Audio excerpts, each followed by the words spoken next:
Hey Bit Squad, welcome back to the channel. Today, you guys are going to be listening to episode 22 of my podcast, Beards and Bitcoins. In today's episode, Jay Chains and I discuss market sentiment and whether or not maybe we finally have found the bottom and are ready to move back up.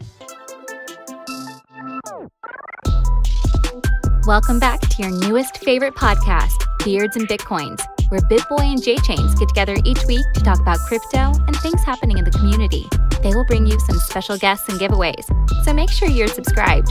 For all show-related news, you can find the guys on various social media outlets. Everything is listed on the official show Twitter account, @BeardsBitcoins. Now, without further introduction, two dudes that have beards, like Bitcoins, and want to talk to you about both, BitBoy and Jay Chains. Hello everybody, welcome back to your favorite podcast. Here we are, episode number 22 of Beards and Bitcoins. Today, we're going to be taking a look at the market sentiment right now, what this possibly means for the short term, the next few months in crypto. We're going to really be looking at what that means. What does market sentiment mean? So those are the things we're going to be talking about. I am your co-host, BitBoy. This is your other co-host, Jay Chains. What is going on, Jay Chains? What is up, my man? How was your week? Dude, week has been pretty interesting. Had a lot of stuff going on. You know, I think we were talking a little bit on air. Like, I got this other football helmet business I'm doing that's going really crazy. Today was Valentine's Day, so took the wife out and gotta do that. Gotta do that. Oh, gotta take the wife out. You know, well, I'm like real bad about not doing like over the top things for Valentine's Day or for anything really. And we've been married 10 years. You know, your wife doesn't expect you to every year treat Valentine's Day like you were engaged, or something like that. So, so this is our 10th year. So we went, I surprised her though. So I got reservations at a nice restaurant. It's called Chop House here in where I live. And it's at the airport, not the Atlanta airport, but our local, kind of just city airport. Planes are taking off there all day, like small planes. And you get to go sit in this really nice restaurant and watch the planes through the big windows, and it was really cool. So she got really surprised, and then we went to get pedicures. You ever get pedicures, Jay Chains? Oh man, I actually like going to get pedicures. A little weird. I don't let anybody clip my toenails. So like, if I know that I'm going to get a pedicure, I will clip my own toenails before I go. But yeah, so clearly you got a pedicure then. How was how was it? Oh gosh, my feet, I'm rubbing my feet together right now. They feel so good. So, dude, I got to a point where my feet were pretty bad. Like we were adding up. The last time we got pedicures was a year ago. And for a lot of dudes, it's whatever, you never get pedicures, but I like to get a pedicure and get my feet feeling good sometimes. And we went there and my feet, my heels were just so jagged with skin that I felt like when I walked on my carpet, I was going to rip my carpet open. Like that's how bad it was, And so I go in there and they start, working on my feet or whatever. About halfway through, they got to bring in a janitor and clean up, So it was rough. And then after that, I fell asleep. And apparently, while I was sleeping, every person in the whole place was making fun of me. Like I was out like a light. So that was just a couple hours ago. So I'm still trying to recover. So drink that coffee. Well, man, that's pretty funny. Diet root beer, caffeine free. Had a little pre-workout though. Oh, there you go. That's how you get your heart started. Well, that sounds like a fun Valentine's Day. I had a pretty decent week. My weekend was pretty awesome though. My wife and I went to Vegas. We took like a last minute weekender to Vegas. It was her first trip. I've been there several times. It was awesome, man. I showed her everything we did. You go to the top of the Stratosphere. Had yourself a drink up there. Went to the top of the Eiffel Tower. Saw the Bellagio fountain. I mean, we saw it all, man. I don't need to name everything. The Bellagio fountains to me are the best thing in Vegas. When you're walking by and the Frank Sinatra music is playing and those things are going up and down, it's really impressive. Yeah, man. You hear those jets go pop, pop, pop. So they kind of go along with the tune sometimes. That's really cool. So one time I was there and I won a bunch of money gambling, and I just remember walking by and I had a fat stack in my pocket, and I was like, man, I feel so good right now. Gambling's euphoric, when you're winning, and so I felt so good. And then all of a sudden that music turned on and those fountains started going up and down. Man, I remember that. That was one of the best moments of my life for sure. In terms of just feeling great. So. Absolutely. Well, that's fun, man. And we ended up getting married, remarried in the back of a pink Cadillac at the little chapel, whatever it's called, up there by Fremont. So it was fun, man. We had a great weekend. So interestingly enough, my brother got married at that exact same church. I know. When I sent you that picture, you said that's pretty cool. Yeah. Michael Jordan got married there. Oh wow. Yeah. Michael Jordan or Michael B. Jordan? Michael slam dunk on you. Oh, Jordan. Okay. The GOAT, as I call him. The GOAT. Yeah, well, absolutely the GOAT. I know we've had some conversations with people, I think, at a conference about the whole LeBron. Yeah, that's Armando. Armando's actually going to be on the show Sunday. Yes. Right? So we got we got some new stuff coming up, which we'll get to in a little bit. Yeah. So, and Armando and I and Andy from the Coin Boys are actually starting a sports podcast. Believe it or not. Huh. Surprise. I haven't even told you about this. No, that's news. That's cool. Yeah, I look forward to hearing about it. Yeah, so we're going to be starting here maybe in a couple weeks or something. So we don't have a name yet, but it's going to be cool. Like we're going to get around once a week and talk sports. So, but yeah, so I guess at this time, let's move on to our Monarch Twitter shout out, monarchtoken.io. But before we get to that, we got to talk about Monarch Token because they had some big news this week. Big news. Yeah, which is they have partnered with Celsius. You got some more details on that, Jay? Yeah, so it looks like they're with that partnership. They're able to have in-wallet interest earning on your crypto if you got the Celsius network partners. So, I mean, that's pretty 3 to 7%. That's not too bad, man. I don't know anybody else that's getting interest right now. Oh, no, I've used Celsius, and it is good. I think when I was doing it, which I'm not doing it right now, I've kind of moved some stuff around, but I was getting maybe 5% interest on Bitcoin and 7% on Ethereum, I think it was.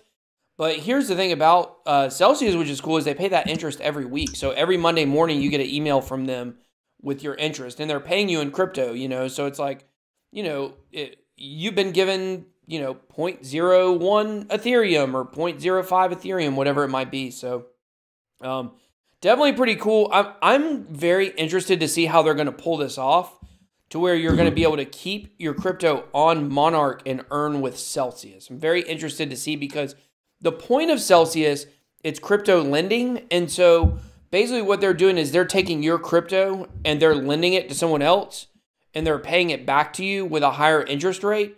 So I'm just, if Monarch Wallet is, it's like cold storage on the blockchain, I'm just curious on how Celsius is going to be able to provide that interest, since I'm not sure how they're going to access your crypto to let someone else borrow it. So we'll just have to see how it all plays out. But I know that it's definitely a big, exciting partnership that's going on. I found an article that Crypto Beetle sent me about Monarch, and basically it's kind of like the biggest secret in crypto. Like, not everybody knows about it, but it's a bustling business right now, and getting ready for a lot of really cool stuff. So yeah, sounds like it, man. It's it's exciting time.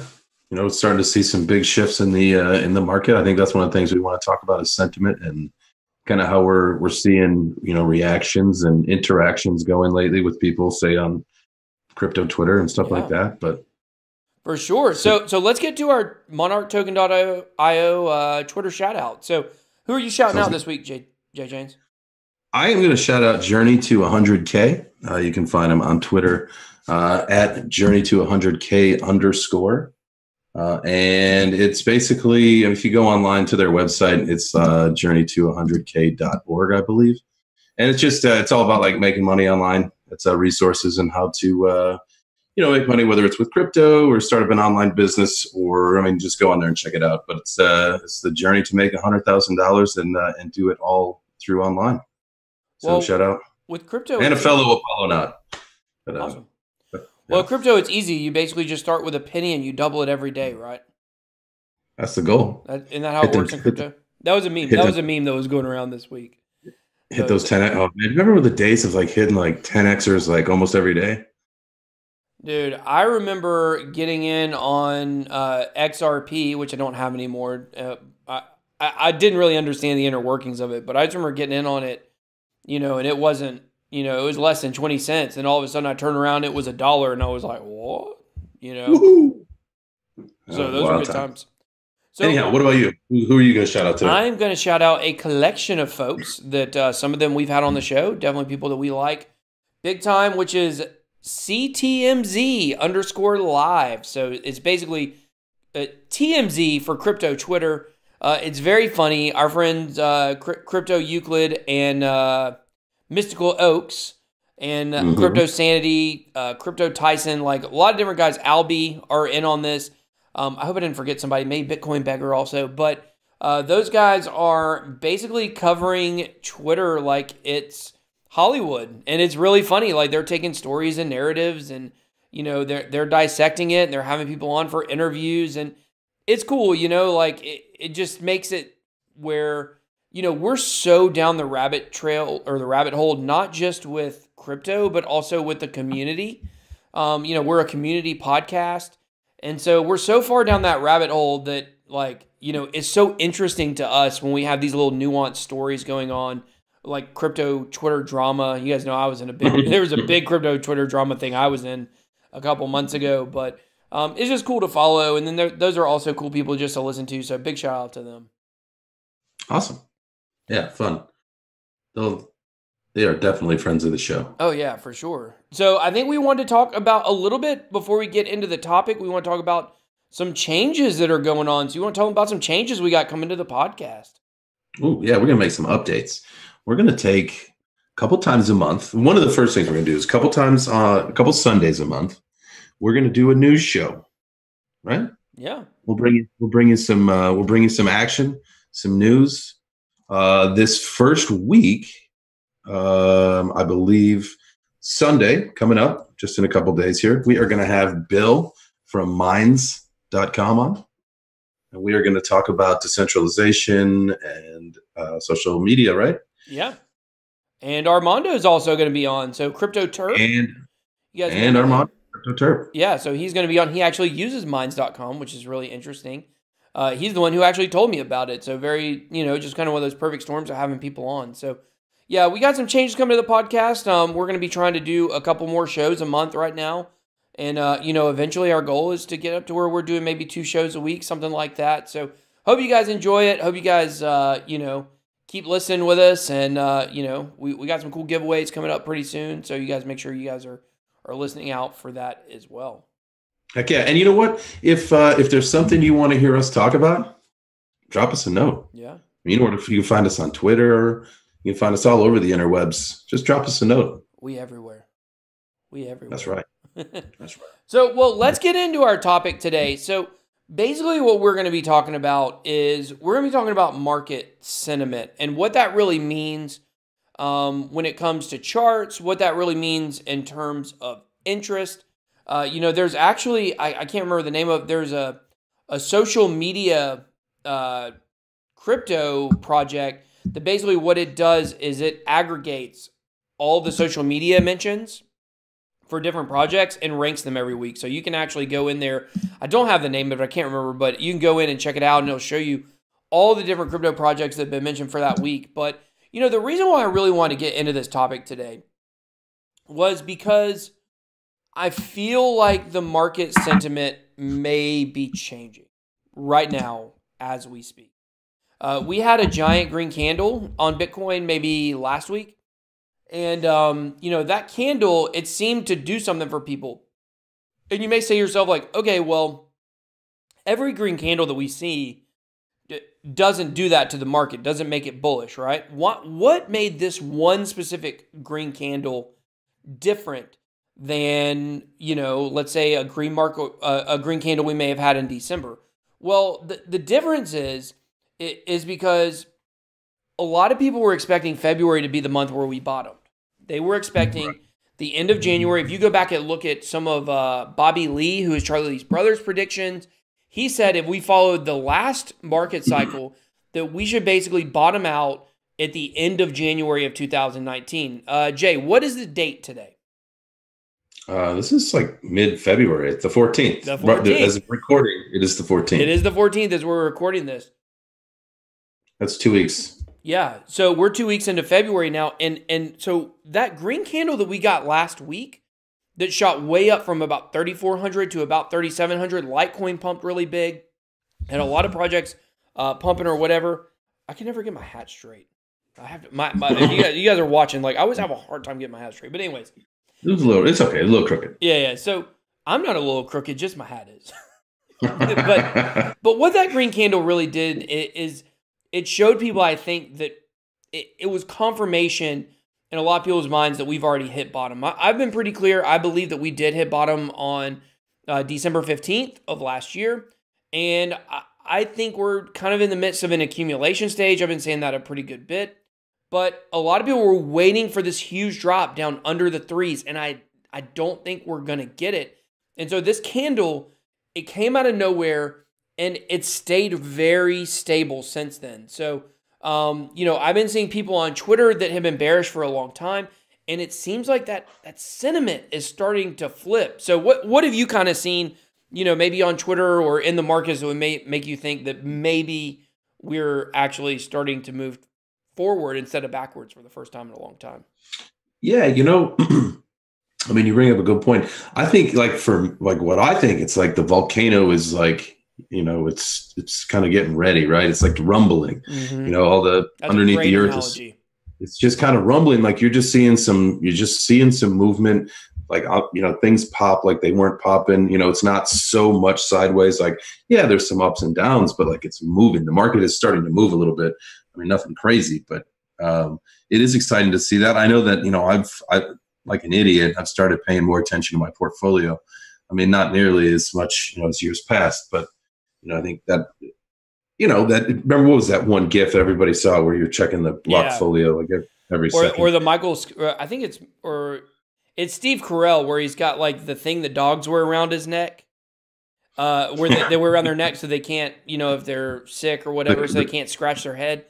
And it's like a cone, the cone of shame, I think they call it. And he's got one of those and it said like, trying not to check my blockfolio, that meme. I mean, there's a lot of good memes out there for checking blockfolio, but none of us have wanted to check for a long time. No, but I'm starting to, see, like I said, I feel the rumble. It's coming at some point. Like I still feel the same way. I think, we're still months away from anything happening, but it's more positive. It's not, you're not seeing like, a lot of salty people. You are, like you said, you're starting to see more positivity and just some more action. That's a good point. I mean, like when I was talking about market sentiment, I was talking about kind of bullish tweets, but that's a good point. It seems like Twitter has not been as salty the last couple of weeks. Haven't seen. I feel like there's also some people that aren't even existing on Twitter right now. Whether they got bored or got a job. I look at there was another podcast that was doing really well, Crypto Sky. He had a podcast. He's a young guy. I think he went off to college. He was in high school. He was 18.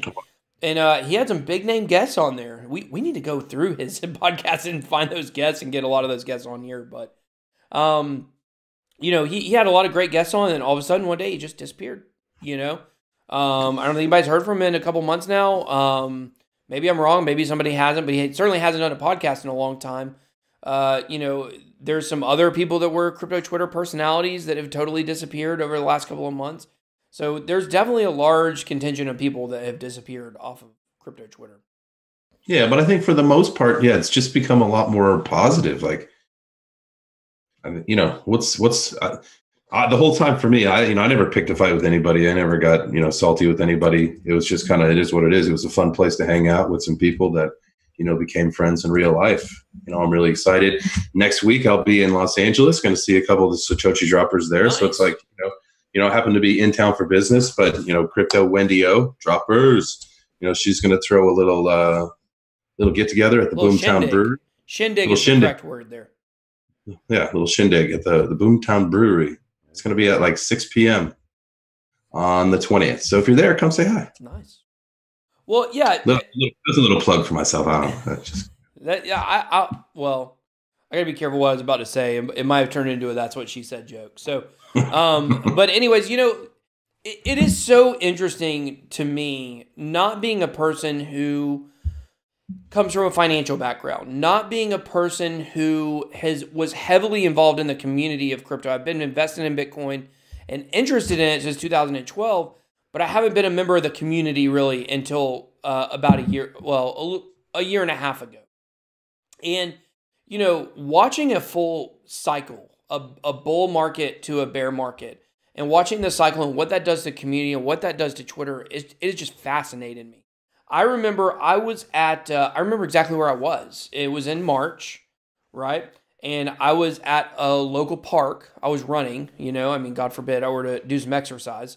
Maybe the last time I exercised. But anyways, I was running at the park, and I was also, maybe I was fast walking at the time because I was looking at Twitter and somebody had done a poll. I was at a track, going around the track like a million times. And so somebody had done a poll like, okay, are you bullish or bearish? Now keep in mind, this was in March, like the most bearish of all months. Like the market had really gone down, and people were still living on that hopium. That last year is when we were getting the hopium, like the Chinese New Year, the bankers getting their bonuses, the tax season, the this, the that, the this, the that. And we were really thinking like one of those things was going to push the market back upwards. And somebody did a poll and asked, like, literally in March, is the bear market over? Are we about to go bullish again? And 70% of the people said yes. 70% of the people in March thought that the bull market was going to come back. They were smoking that hopium. They were smoking that hopium, and I was smoking it too. We were all smoking that opium. Oh man, dude! Like you said, everything. Like, man, it's the first Tuesday of the month. Bull run. Nothing, right. Man. We tried it. CoinDesk story about whatever. Oh, we're back. The market went up. But the market was more volatile. Like the market, until April. Like in April, it actually got back up to 10K. Imagine it got back up to 10K. And then it collapsed again. But the funny thing is at that time when I was still kind of new to this community and new to seeing kind of the sentiment of crypto, I was like, oh man, well, you'll just have people that are just bullish all the time. Like if 70% of the people were still bullish in March, then people will just always be thinking the next thing is going to happen. But what happens is a bear market comes in and it beats everybody down. It beats the bullishness out of you. So the funny thing is, last month, when I've already thought that in December we've bottomed, somebody put out a tweet and it was like, are you bearish or bullish? And like 70% of the people were bearish and said we haven't bottomed yet. And it was just so crazy to watch that mirror image from January from last March. And so recently what I've been seeing is now it's getting to be a little more 50-50. And, the last poll that I saw showed about 50% of people were bearish and 50% of the people were bullish. 50% of the people think we bottomed. 50% think we haven't bottomed yet. And to me, that's a good sign because that means that sentiment is moving back towards the middle. And, hopefully it will keep going over the center dial there and move back towards bullishness. Oh, that would be great. And I think I think it's coming, right? It's like, like we talked about, like, things are starting to change a little bit in the markets. They're starting to rumble again. It's projects are actually starting to come out with like working products, so it's good to see. I know that, we still have a long way to go, but, it is good to see that people are starting to feel a little bit more excited about it. Yeah, for sure. Because there's definitely a relationship between interest in crypto and the price. As the interest has been dying down, the price has been dying with it. And I think once we kind of start to see that interest in Bitcoin come back from new investors, but not just new investors, people that were a part of the community and now maybe they're not, when those people start coming back, those should definitely be good signs for crypto. Well, you brought up something, pretty much along those lines before we went on air, where we were talking about the subreddit, yes, cryptocurrency subreddit, where you saw subs on that has like skyrocketed, right? I mean, not skyrocketed, but you've seen them go up a lot more than they have in a long time. In relative terms, yes, a skyrocket is an appropriate word there. Now, The reason is because if you go and look at the cryptocurrency subreddit, which I believe is the largest subreddit in terms of cryptocurrency, or aptly named cryptocurrency. That's where it gets a little confusing. But anyways, basically their chart has been very steady. It has been a very slow incline ever since about February, right? Now, if you go back and look at 2017, you will see a very similar chart, the beginning of 2017. You will see a very slow incline. And then about the late summer, when things really started picking up, you saw that chart start to lift off, right? So ever since the bear market really started, we've been on that steady. And now there's a little blip at the end of that, where basically instead of going steady, it almost went straight up like a right angle, and if you look back at that chart, it looks like maybe the biggest spike away from the normal amount of subscribers they get per day, like the largest spike that they've had on the cryptocurrency subreddit.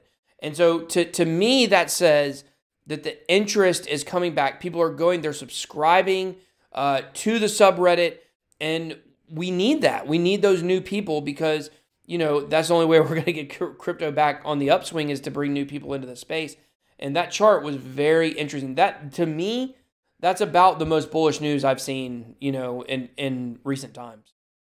Absolutely. I wonder what would have brought that on, if it was, a particular article, or for just, interest in general is starting to come back. I mean, you see things like, they announced today, Jamie Dimon and JP Morgan Chase, they've got a stable coin coming out now. What's that going to do with Ripple? Yeah, I'm still looking into that. I've actually made a video about it today. I've got to edit after we get off air here, but I'm not 100% sure how this, what Jamie Dimon is doing, and it's called JPM coin, so JP Morgan coin, and basically what it is it's going to be a way for them to settle transactions between the banks, and it says they're wholesale clients. I don't even know what that means, though. I don't know what a banking wholesale client is. So I'm trying to do a little more research on that before I really start saying, like, it's going to be a true competitor to Ripple, because Ripple is trying to change the way we do cross-border transactions and the way that those are settled. But I'm not 100% sure what selling to their wholesale clients means for the JP Morgan coin. But some people have said that this does signal that the bottom has already come and that we're ready. When you have Jamie Dimon, ardent Bitcoin hater, saying JP Morgan is about to thrust themselves into cryptocurrency. But funny enough, they're not calling it a cryptocurrency. They're calling it a digital coin, even though it's an ERC20. It's on the Ethereum blockchain. So it's a crypto. It's crypto. Yeah. So they'll have to come out and actually, I'm sure that'll become a point of contention amongst people if they refuse to call it a cryptocurrency. Yeah, I mean, it's just them being hard-headed. But you know what? That guy Jamie Dimon is brilliant. People give him a lot of flack. I'm not saying he's great for crypto by any stretch of the imagination, but he's a brilliant dude. He reminds me a little bit of Justin Sun, incredible marketer. Everything that guy does is tactical. If you think that he's out there talking about Bitcoin on a whim and he just, randomly one day is like, oh, I want to say something bad about Bitcoin. That's not true. He's coming out and he's talking bad about Bitcoin because he's trying to lower the interest, because on the back end, they're trying to do something like this. Yeah, no, absolutely. It lowers the interest, lower the price. I mean, I think there's like a whole meme put together for this, right? Where the one scene's him dogging Bitcoin, and then the other one is on his phone is like, what price did we get in at? Oh, yeah. I made a funny look. Did you see my little video I made about it on Twitter today? I put it to the Spice Girls song, When Two Become One. I don't know if you know that song. When two become one. That's my singing voice right there.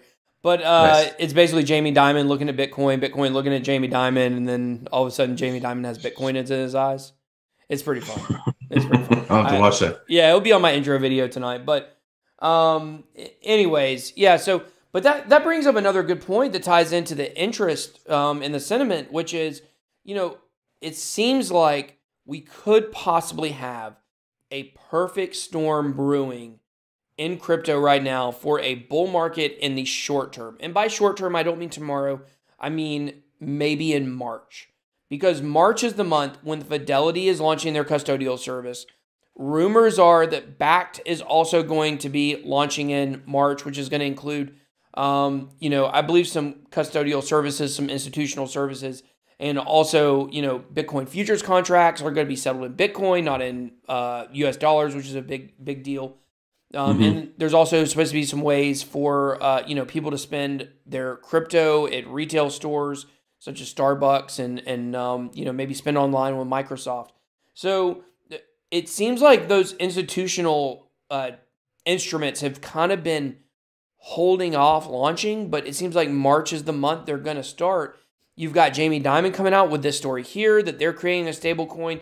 You've got Facebook recently talking about, there's whispers, there's rumors that are pretty much confirmed. I mean, I would say they're more than rumors. They just haven't made an official announcement that Facebook is going to be creating their own stable coin that's going to work with WhatsApp. And then they're also going to be merging the Facebook Messenger, WhatsApp, and the Instagram Messenger. So you're going to be able to send that stable coin back and forth through the messaging service.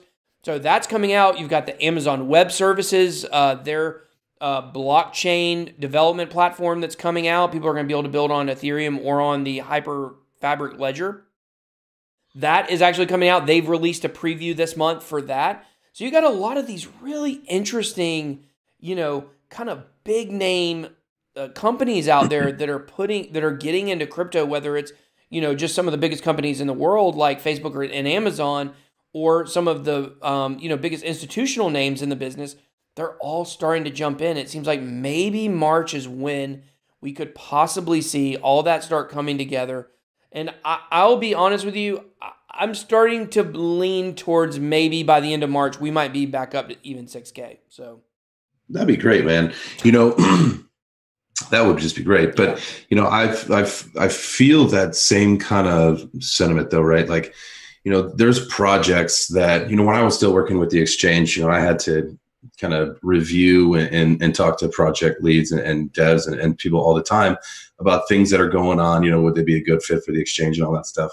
And it's just like, having all these conversations, like there's so much news, so many updates and so much news. Like, we used to see PR releases, 100 of them a day. Yeah. And it was like driving prices up because it was like, all right, news is like now people aren't even wasting money to put out a PR because it's not going to do anything. So there's all these projects that have all this crazy technology or all these, things that they're ready to announce, but just kind of waiting. And so, if we start to see, more people, and if we see, Fidelity and Bakkt show up in March, and then you kind of see the sentiment that we're talking about keeping increasing, we might start seeing these press releases come again. So we'll see all this news. People get excited. What happens when people get excited? They buy. And then all of a sudden, we're on the way back up. Yeah. Well, nothing can. And if we want to get technical, like technical analysis type stuff or analysis, I'm not like really huge on technical analysis, but the funny thing is since I've gotten so involved with this community and education and making videos and things like that, I've actually gotten to where like I kind of understand it, like I don't understand all of it, but there's aspects to it that I just get because I've seen so many news stories about it at this point.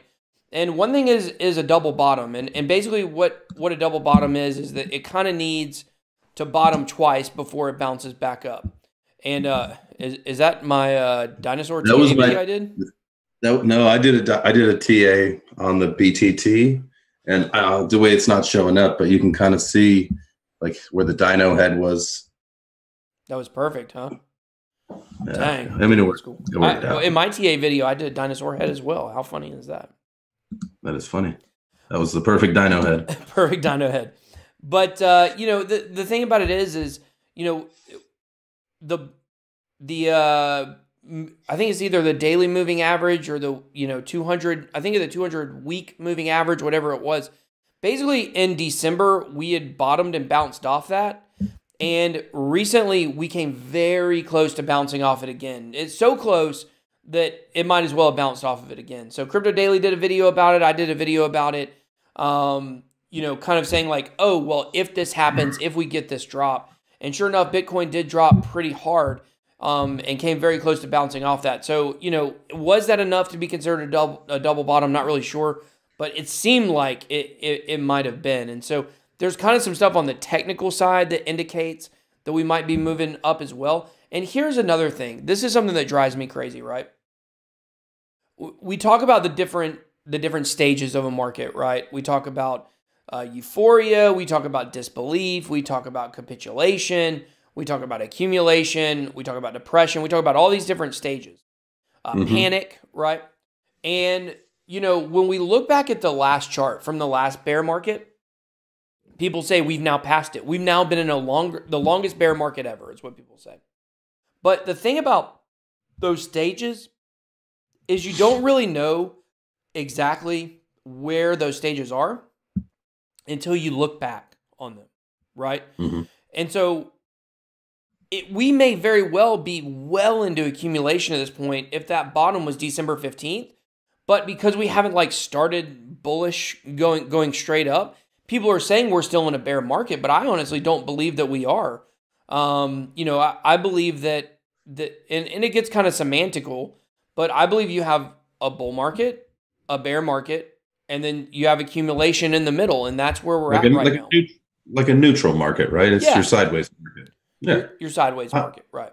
I would agree with you there. And so when you look back at the chart from 2015, if you base that bear market on when accumulation started, and then you say, oh, well, we may already be into that, then this is not the longest bear market of all time. It's actually pretty comparable to many we've had before. So, the people that say we're still in a bear market are basing that on the fact that they believe that we have not bottomed yet. So, yeah, I don't know. I hope we have. I hope we have too. I hope this isn't the hopium 2 years from now. Remember when they said that the market had almost bottomed and now Bitcoin's the price of a diet root beer? Oh, man. That'd be terrible. It would be. But, another interesting thing about it all is, when you're looking at the interest and the sentiment is Google searches. And I found that this is very interesting. So I think that the subscribers from the cryptocurrency subreddit, I think that's indicative of moving in an uptrend, right? But if you look at Google searches, do you want to know when over the last, February? Over the last 4 months, do you know when the most Bitcoin searches were? What would you guess? Do I? Yeah, do you? Over the last 4 months? It probably would have been a year from the all-time high of the year before, somewhere around there. Incorrect. Which is interesting because, December 17th of last year was the all-time high, and December 15th this year was possibly the bottom, which is very interesting. But no, actually, the most Google searches for Bitcoin were done when Bitcoin dropped from 6K to 3K. Which, to me, that just really speaks of, there were a lot of people on the sidelines that didn't get in crypto that were saying that it was going to fail. And so when it dropped from 6K to 3K, they were very interested. They're like, oh, it's dropping. I told you it would fail. It's kind of like them wanting to see failure. And all of a sudden it came, and that kind of verified confirmed what they already thought was going to happen. So all of a sudden now they're super interested in it again. So I thought that was really interesting. When you look at Google searches on Bitcoin, it's not as much indicative of upward action when interest is there. Interest is really there when there's volatility one way or the other. Yeah, absolutely. Yeah, no, I'd like to, that'd be an interesting chart to actually look at and, compare it with like a price chart, right?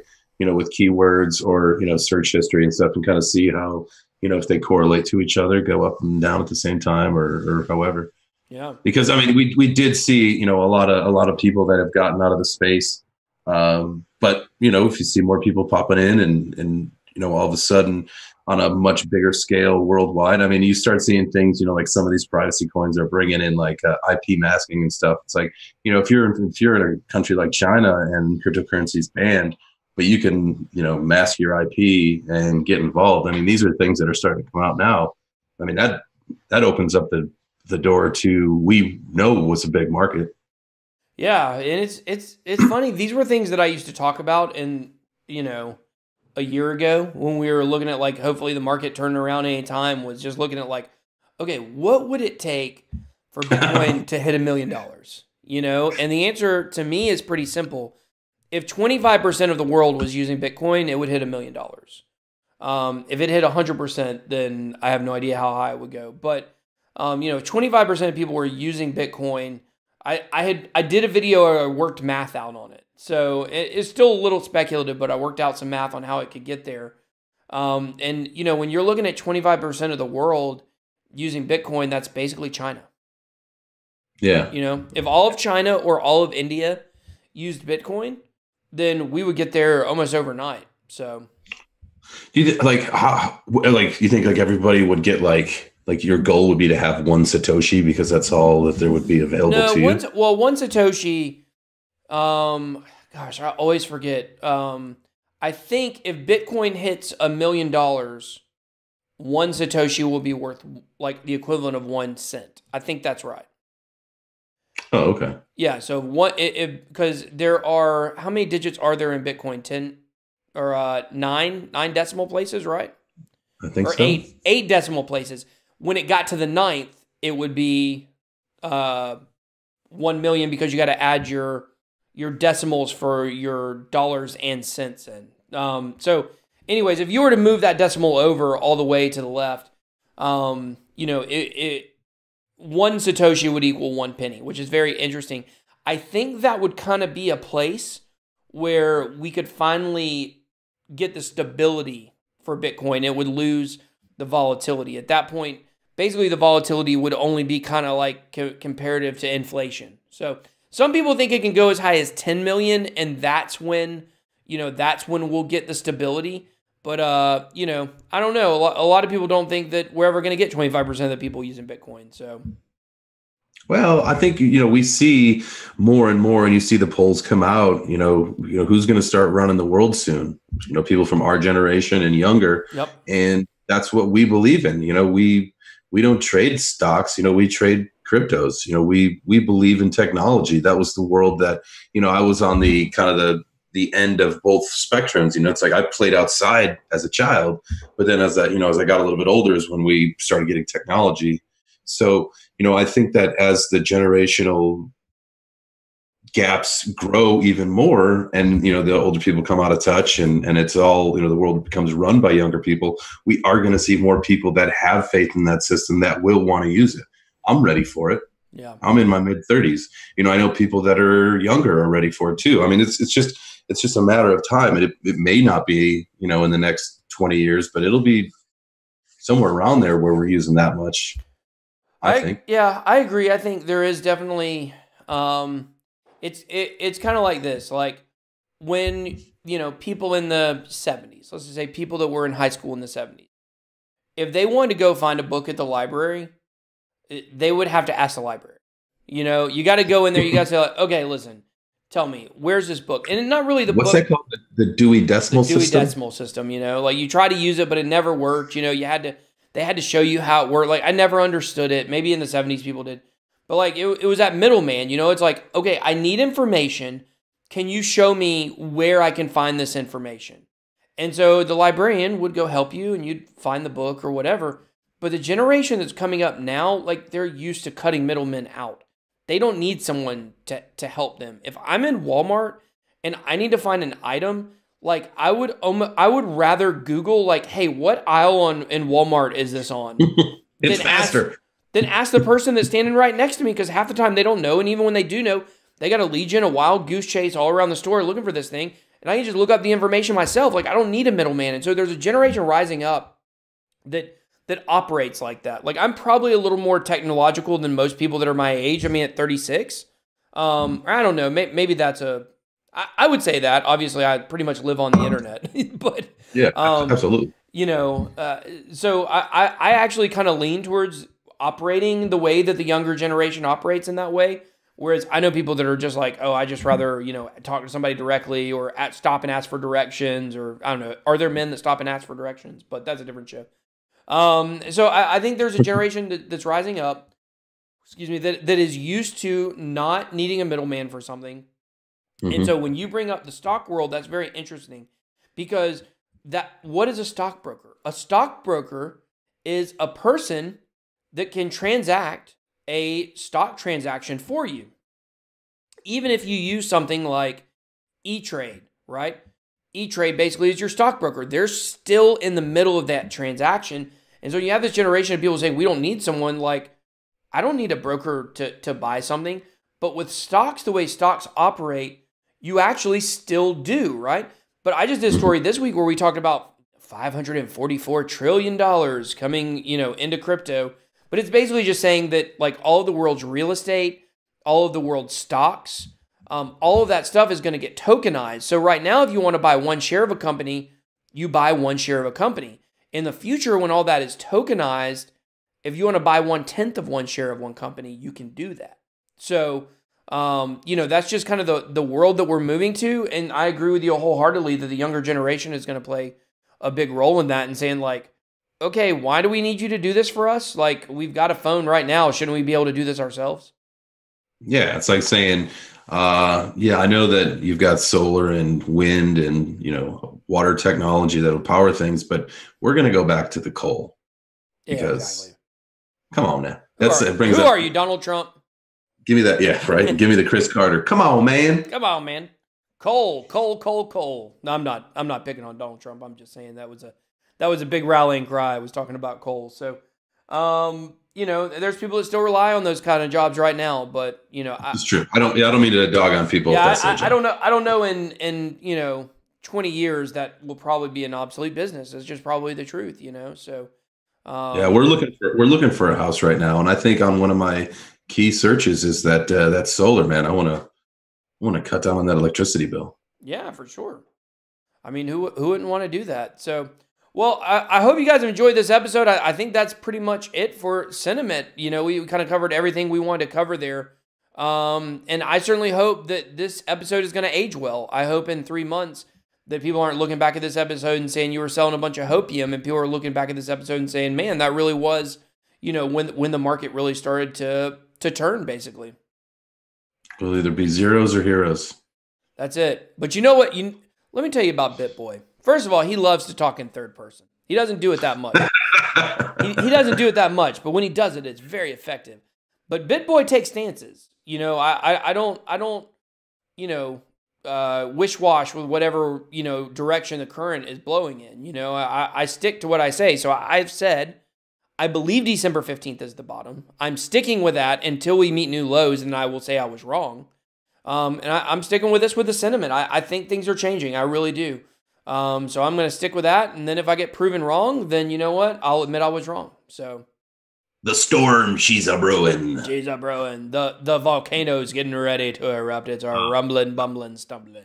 There's so many metaphors you can use. It's great. So many. Yeah. So, all right, Jay Chains. Well, big shout out to MonarchToken.io, sponsor of the Twitter shout out. They got some big news going on right now. Make sure you guys check them out, MonarchToken.io. You can get to all their social media pages from there. So I'm gonna let you send us out, Jay Chains. All right. Well, it's gonna be an easy one. We'll see you next week. See you. Well, that's it for this week. Thanks for listening to Beards and Bitcoins. If you like what you heard, show these guys some love and rate review on SoundCloud or iTunes. Also, remember you can always find the guys on social media. The show Twitter page is @BeardsBitcoins. You'll find direct links to BitBoy and JChains from there. Make sure you check for updates, announcements, and contests. Good luck to all who enter. See you next time.